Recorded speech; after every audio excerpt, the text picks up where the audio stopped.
Video here. Stop at the park and take a break. And the park looks pretty stinking nice. Check out the park. Oh, yeah.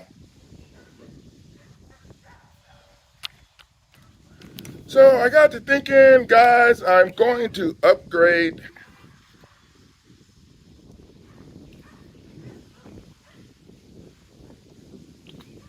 Damn, I look good in. Okay, never mind.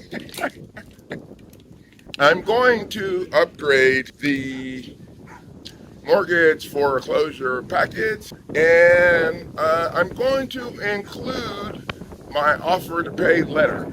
Now, the offer to pay letter I put together for people to challenge their mortgage before they're in default. So you can challenge your mortgage before you're in default with the offer to pay letter. And the thing about the offer to pay letter is, so even if you're in default and you're jamming them up with the foreclosure, or they're jamming you up with the foreclosure or whatever, you can take the offer to pay letter, and in the offer to pay letter, you are offering to pay everything that, plus the attorney fees, everything that they're saying that you owe, as long as they provide what the law states they're supposed to provide if they call in. Now, the law states they're supposed to provide the original instrument of indebtedness when they call in the full loan, but they can't. You know they can't, because the Chinese people have it. You know they can't provide that shit. Okay, so that's what the law provides. Okay, but the problem is no one knows where the statute is to make them do that. Well, someone knows. Coach Neighbors ran across that statute. So we have that statute in the offer to pay letter. Now here's how this works. You want to serve them the offer to pay letter, letting them know that you're willing to pay everything that they say you owe as soon as they can produce the original instrument of indebtedness. Now, you're going a little further, okay? You're also going to let them know in the offer to pay letter that your legal team would like them to contact you with a scheduled time to sit down and inspect at the courthouse their certified original instrument of indebtedness before you write your check to them to pay the full amount that you owe for the mortgage fraud. So see, that's how this works. This works that way. So what you do is what I did in my sister's case, which I can't really talk about. In my friend's case, what I did was we served the parties the offer to pay letter. We served it to them. So if you serve it to them legally, and we also posted it in the public record. Bam, bam, that's like a 1-2 punch. You serve it to them, and then you post it in the public. Of course, they're going to get that shit. They're going to look at that. They're going to be like, what the hell is your problem? Are you crazy? Until they read it a couple of times. Okay? So now what you've done is there's no controversy. They can't, how can they foreclose on you and say that you didn't pay when you're offering to pay as soon as they follow the freaking law? And in the offer to pay letter is the statute that we're referencing. Say, we don't come to the gate with what we need unless we have the fire to make sure that they do what the hell they're supposed to be doing. So that's how that shit rolls. So offer to pay letter, I'm going to include in the mortgage fraud lawsuit package. And the mortgage fraud lawsuit package is going to be marketed for people who want to challenge the mortgage fraud before you're in default.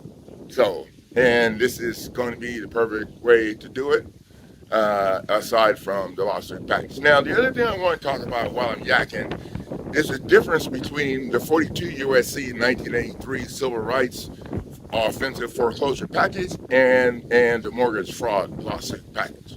Okay, so in the Civil Rights Offensive Foreclosure Lawsuit Package, we're addressing the state's day-to-day procedures that they use to violate your due process.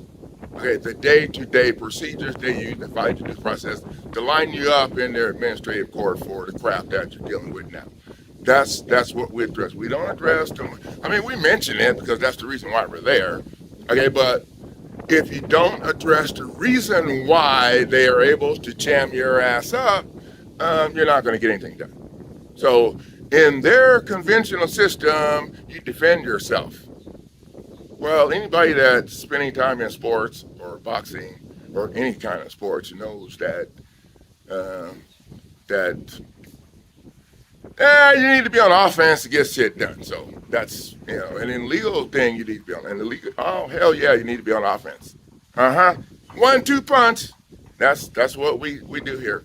So the mortgage fraud lawsuit package is going to be updated. Now, the mortgage fraud lawsuit package addresses the state's day-to-day procedures that violate due process also, but that's not what we address first. In the mortgage fraud lawsuit package, we're addressing the path that the mortgage fraud took. For instance, here's a couple of things. One of the things I remember off the top of my head is that we're saying in the mortgage fraud lawsuit package there are 6 things missing from the original contract.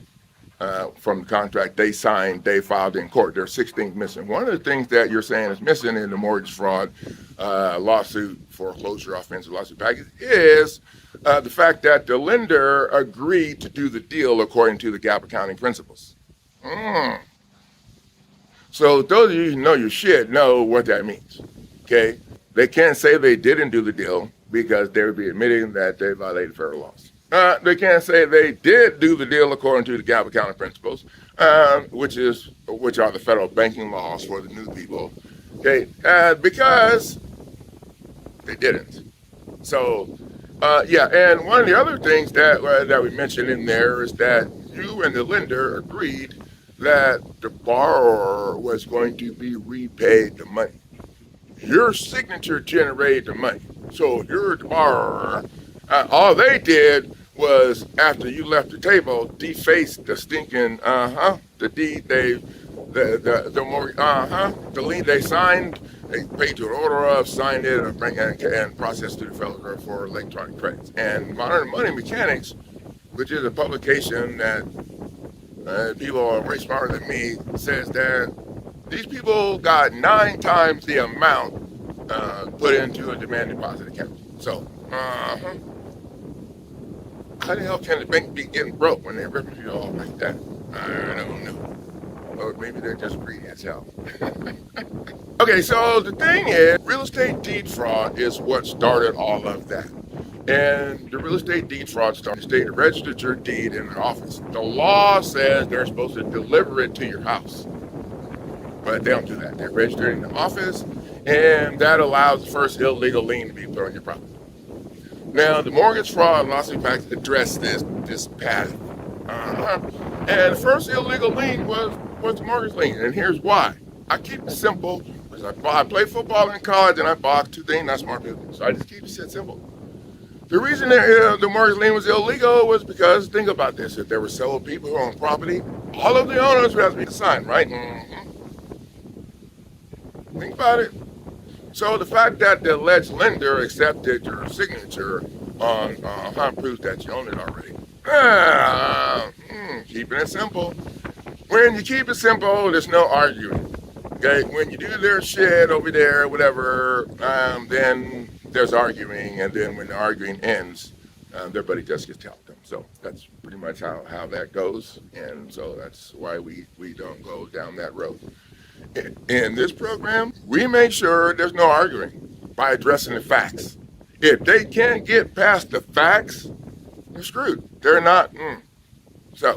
And then the main thing that we do that you can do, even if you don't have my package, is make sure that you're not making the number one mistake that most people make. The number one mistake is thinking that the lender is the one coming after you, and the lender ain't signed shit. The only person that signed is that sorry-ass attorney over there that signed the notice of default letter or the petition.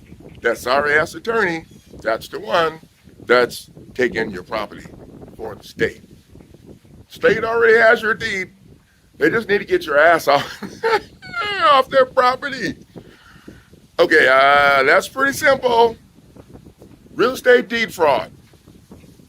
And when you go to court, as you're facing the judge. That'd be hell yeah. That'd be the only thing I want to talk about. Real estate defraud. You're here, judge, to make these people do the right thing, not me. Think about it.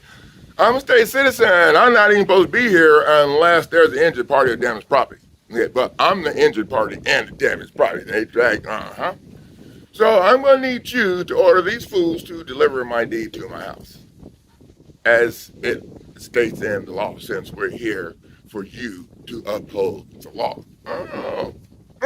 Dude, you could back and right in the corner. Anyway, so that's what we're going to be doing with the mortgage fraud lawsuit package. It's going to be upgraded to be even more badass. And this package is the mortgage fraud lawsuit package is the lawsuit package I had in the online course. So I'm changing the information now. If you want to see it and see all the documents that you get in it or whatever, then you'd have to go to my YouTube channel and you'd have to search for the online course videos, online course instructional videos or whatever, because that's what it said until I get this changed. Now, the new online course is being structured and the website's coming along and it's looking pretty badass. And the lawsuit package in the new online course is going to be real estate deed fraud. That's it. It's not going to be mortgage fraud. It's not going to be foreclosure. It's going to be real estate deed fraud. And that's what we're going to be talking about, because that's the number one shit that's going on at the gate. And so that's what we're going to put in the online course for entrepreneurs and business coaches and homeowners who want the best there is.